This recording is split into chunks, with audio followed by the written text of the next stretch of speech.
Hello everyone, আজকে নিয়ে চলে এলাম অনুপাত সমানুপাতেরই সেকেন্ড পার্ট তোমাদের জন্য। সেকেন্ড পার্টে আমরা কি শিখব? প্রথমেই আমরা শিখব সমানুপাতি কাকে বলে। প্রথমেই আমরা করব যে সমানুপাতি বলতে আমরা কি বুঝি। ঠিক আছে, আমি এখানে একটা অনুপাত লিখলাম 2:3, এদিকে আর একটা অনুপাত লিখলাম 14:21। ঠিক আছে, এই দুটো অনুপাতকে একটু ভালো করে দেখি। এই অনুপাতকে আমরা আরো সিম্পলিফাই করতে পারবো। যদি আমরা এটাকে একটু সিম্পলিফাই করি, তাহলে এটাকে যদি আমি 7 দিয়ে কাটি তাহলে 7 2 14, এটাকে যদি আমরা 7 দিয়ে করি তাহলে 3 7 21। তার মানে এর সিম্পলিফাইড ফর্মও কত পাচ্ছি আমরা? 2:3, সেটা এর সাথে সমান হচ্ছে, হ্যাঁ কি না? তার মানে আমরা 2:3 সমান সমান 14:21 বলতেই পারি। এটাকে দেখে কিন্তু মনে হচ্ছে না, কিন্তু এটা সিম্পলিফাইড করলে কত পাচ্ছিলাম আমরা? 2:3 পাচ্ছিলাম। তার মানে এই অনুপাতটা আর এই অনুপাতটা পরস্পর কি সমান। তাহলে এটাকেই যদি আমি একটুখানি এ বি দিয়ে লিখি তাহলে কিভাবে লিখতে পারি? যে A:B সমান সমান C:D যদি হয়, A:B সমান সমান C:D যদি হয়, তাহলে আমরা ABCD কে কি বলতে পারি? সমানুপাতিক। ABCD কে চারটেকে আমরা কি বলতে পারবো? যে ABCD এরা হলো পরস্পর সমানুপাতিক। কেন? কারণ A:B সমান সমান C:D আছে। ওকে, এবং এটাকেই আমি আরেকটা ভাবে লিখতে পারি, ভালো করে লক্ষ্য করি। A:B এই যেখানে সমান সমান আছে, এটাকে আমি কি দিতে পারি? সমানুপাতির সাইন, সেটাকে কি বলা হয়? ডবল:2। সমান সমানের জায়গায় আমরা কি দিলাম? সমানুপাতি সাইন বা প্রপোর্শনের সাইন, এটাকে আমরা কি বলি? ডবল:2 যা লেখা আছে। তাহলে A:B সমান সমান C:Dও যা, A:B সমানুপাতি C:Dও তাই। এটাকে আমরা A/B লিখতে পারি। আগের দিনে আমরা বলেছিলাম যে A:B কে আমরা ভেঙে কি লিখতে পারি? A/B লিখতে পারি। আর C:D কে ভেঙে কি লিখতে পারি? C/D লিখতে পারি। মাঝখানে এর জায়গায় আমরা কি দিয়ে দেব? সমান সমান সাইন। কারণ সমান সমান সাইনের জায়গায় কি হয়? সমানুপাতি সাইন। বা সমানুপাতি সাইনের জায়গায় কি হয়? সমান সমান সাইন। ওকে, তাহলে ABCD সমানুপাতি হলে আমরা কি লিখতে পারি? A/B সমান সমান C/D। ওকে, এখান থেকে আমরা যদি একটু ক্রিস ক্রস গুণ করি, তাহলে A আর D গুণ করলে কত পাচ্ছি? AD। B আর C গুণ করলে কত পাচ্ছি? BC। তাহলে যদি ABCD চারটে সমানুপাতি হয়, চারটি সংখ্যা, তাহলে কি হতে হবে? AD = BC হতে হবে। কি হতে হবে? AD = BC, কিন্তু এই ফর্মুলাটাকে, কন্ডিশনকে স্যাটিসফাই করতে হবে, তবেই আমরা ABCD কে কি বলতে পারবো? সমানুপাতি বলতে পারবো। এবার একটা কথা বুঝি খুব ভালো করে, যে A/B = C/D তো ছিল, এটাকে কি আর চেঞ্জ করে কিছু লেখা যাবে? হ্যাঁ, কিন্তু চেঞ্জ করলে যেন এই শর্তটা পূরণ করে, এটা মাথায় রাখতে হবে।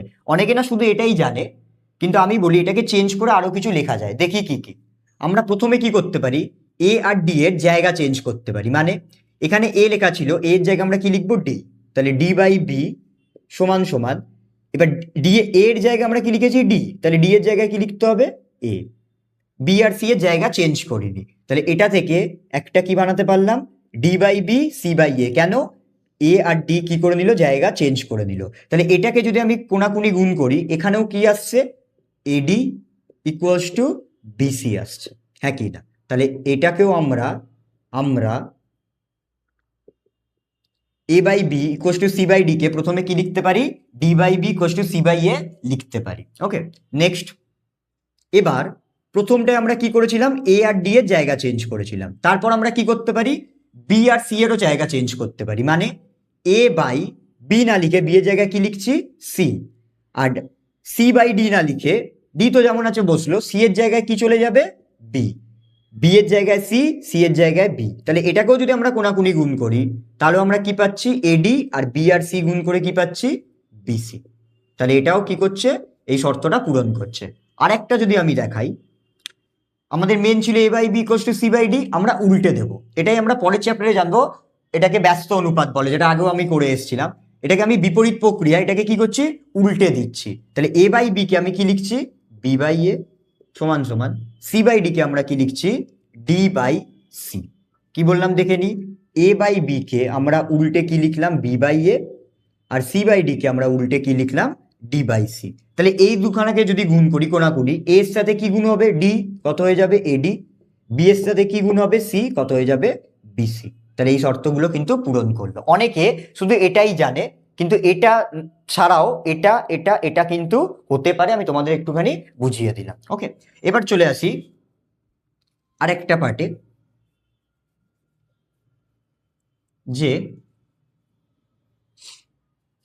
এই যে লেখা আছে A:B সমানুপাতি C:D। এখানে এ আর ডি যেহেতু অনুপাতের ধারে বসে আছে, এই দুটো কি আছে, এই সমানুপাতের ধারে বসে আছে, প্রান্তে বসে আছে, তাই জন্য এ আর ডি কে কি বলা হবে, প্রান্তীয় পদ। এ আর ডি কে কি বলা হবে, প্রান্তীয় পদ।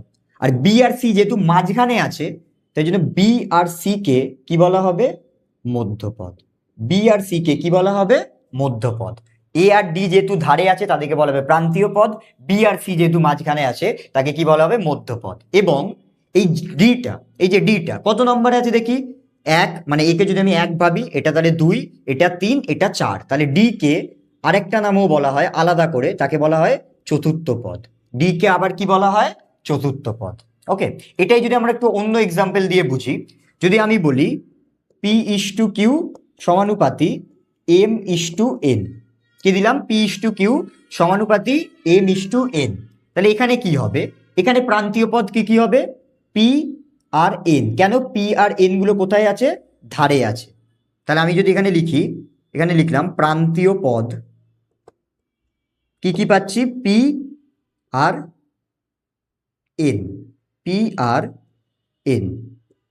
ওকে, মধ্যপদ কি কি পাবো, যদি আমাকে জানতে চাই এর মধ্যপদ কি কি হবে, মধ্যপদ কি কি হবে, কিউ আর এম, তাহলে লিখে দিলাম কিউ আর এম। আর চতুর্থ পদ, এটা এক, দুই, তিন, চার, তাহলে চতুর্থ পদ কি হবে, এন কে কি বলা হবে, চতুর্থ পদ। ঠিক আছে, পুরো একদম কনসেপ্ট ক্লিয়ার। চলে আসি পরে। এবং এখান থেকে আমরা যে একটা জিনিস জেনেছিলাম, একটুখানি বলে দিই, যে আমরা জেনেছিলাম যে এডি সমান সমান বিসি হবে, হ্যাঁ কি না?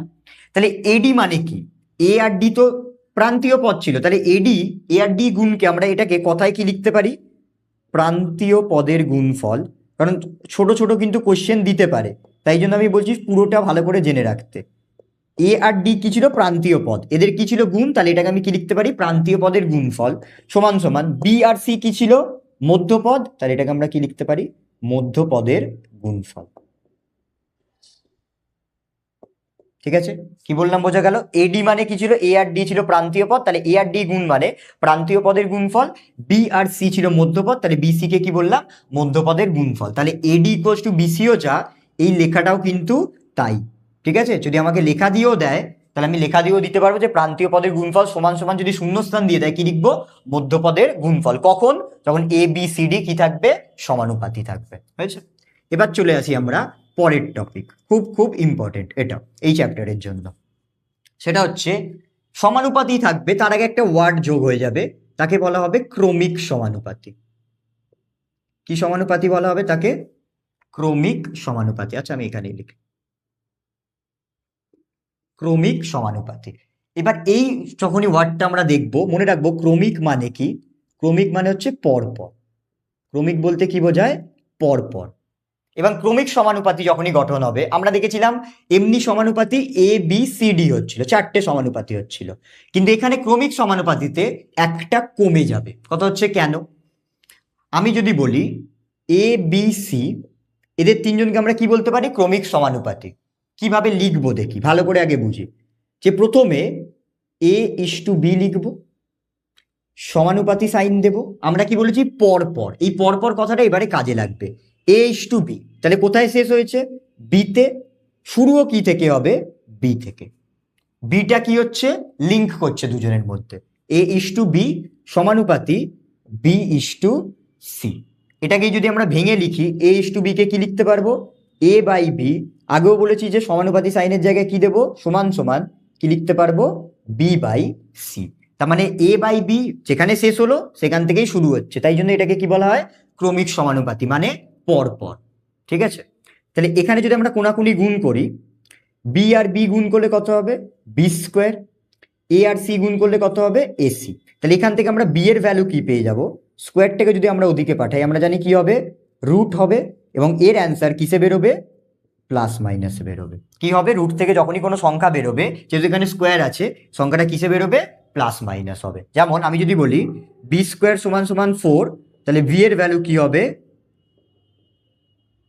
Plus minus 2। বি এর ভ্যালু কি হবে, প্লাস মাইনাস 2। ঠিক আছে,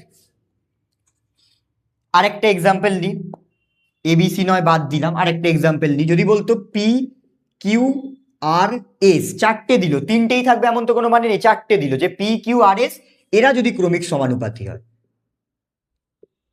তখন আমরা লিখবো কিভাবে, খুব ভালো করে আগে দেখে নিই। আমরা কি বলেছিলাম, শুরু করতে হবে পি বাই কিউ, তাহলে লিখলাম পি বাই কিউ, যেখানে শেষ হচ্ছে পরেরটা সেখান থেকে শুরু হবে। তাহলে এ যদি কিউতে শেষ হয়, পরেরটা কোথা থেকে শুরু হবে, কিউ থেকে। কিউ এর পর কি লেখা আছে, আর, তাহলে লিখলাম কিউ বাই আর, সমান সমান দিলাম পরেরটা। আর এ শেষ মানে কোথা থেকে শুরু হবে, আর থেকে শুরু হবে।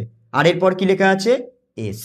তাহলে কি হয়ে গেল, চারটে থেকে আমরা কটা পেয়ে গেলাম, তিনটে পেয়ে গেলাম। তাহলে এটাকে যদি আমি লিখি, কি লিখতে পারবো, পি ইস টু কিউ সমানুপাতি কিউ ইস টু আর সমানুপাতি আর ইস টু এস। কি বললাম, বোঝা গেল? এবার খুব ভালো করে আরেকটা কথা বুঝে নি, এখানে একটুখানি কনসেপ্টটা দেখে নি, যে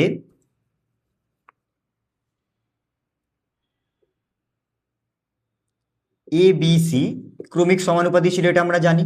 আমরা আরেকবার দেখিয়ে দিচ্ছি। তাহলে আমরা কিভাবে লিখছিলাম, আবার একবার লেখাটা বলে দিচ্ছি, এ বাই বি সমান সমান, যেখানে শেষ হচ্ছে সেখান থেকে শুরু হবে, কি হয়ে যাবে, বি বাই সি। ওকে, এবার এখানে এটাকে আমরা কিভাবে লিখতে পাচ্ছিলাম, এই যে এখানে লেখা আছে, কিন্তু এখানে কিন্তু পরিষ্কার লেখা আছে।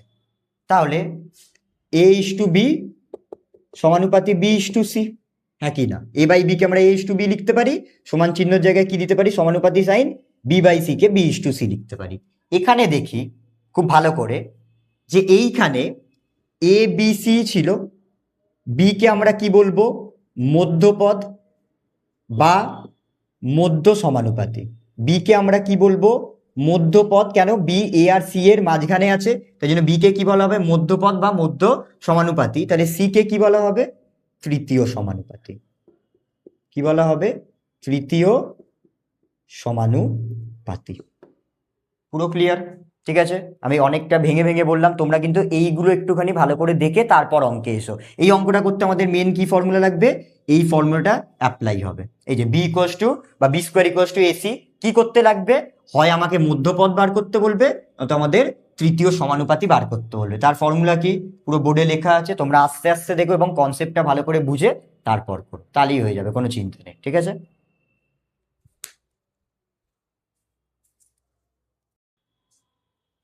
আমরা একটা জিনিস একটু বলতে স্কিপ করে গেছিলাম, সেটা আমি এখন বলে দিচ্ছি, যে আমরা বলেছিলাম সমানুপাতি, যদি এ বি আর সি ডি সমানুপাতি হয়, তাহলে আমরা কি লিখতে পারতাম, এ ইস টু বি, এটা ছিল সমানুপাতির সাইন বা proportionate to C is to D, এই ছিল। এটা থেকে আমরা কি লেখা শিখেছিলাম, যে এ ইস টু বি মানে এ বাই বি, আর সি ইস টু ডি মানে সি বাই ডি। আর এই যে প্রপোর্শনের সাইনের জায়গায় আমরা কি বলেছিলাম, সমান সমান বসবে, হ্যাঁ কি না? এটা আমরা ভিডিওর প্রথমেও বলেছিলাম। এবার এইখানে আমি একটা কথা একটু মিস করে গেছিলাম, সেটা তোমরা কিন্তু ভালো করে মনে রেখো, যে যখনই এবিসিডি চারটে সমানুপাতি হবে, এবিসিডি চারটি সংখ্যা পরস্পর সমানুপাতি হবে, তার জন্য একটা শর্ত আছে। কি, যে আমরা এখানে বুঝতে পারছি যে বি আর ডি কখনো কি হবে না, জিরো হতে পারবে না। বি আর ডি কখনো কি হতে পারবে না, জিরো হতে পারবে না। কেন জিরো হতে পারবে না, যদি এখানে বি জিরো হয়, তাহলে এ বাই জিরোর মান কি হয়ে যাবে, নট ডিফাইন্ড, বা তাকে আমরা কি বলতে পারবো, অসংজ্ঞাত, মানে এর মানটা আমরা বার করতে পারবো না। যদি নিচে কোনো সময় জিরো চলে আসে, তার ভ্যালু কি হয়ে যাবে, নট ডিফাইন্ড বা অসংজ্ঞাত। তাই জন্য এখানে বি আর ডি এর ভ্যালু কখনো কি হবে না, জিরো হবে না। তাহলে আমরা কি লিখতে পারি, এবিসিডি সমানুপাতি হতে গেলে তার শর্ত কি, বি আর D not equals to zero কিন্তু হতে হবে। তোমরা কিন্তু এটা মনে রেখো, এটা কিন্তু 1 নম্বরের কোশ্চেনের জন্য ইম্পর্টেন্ট। আমরা যদি আরেকটা এক্সাম্পল নিই, আমি যদি বলি যে পি ইস টু কিউ সমানুপাতি এক্স ইস টু ওয়াই, ঠিক আছে?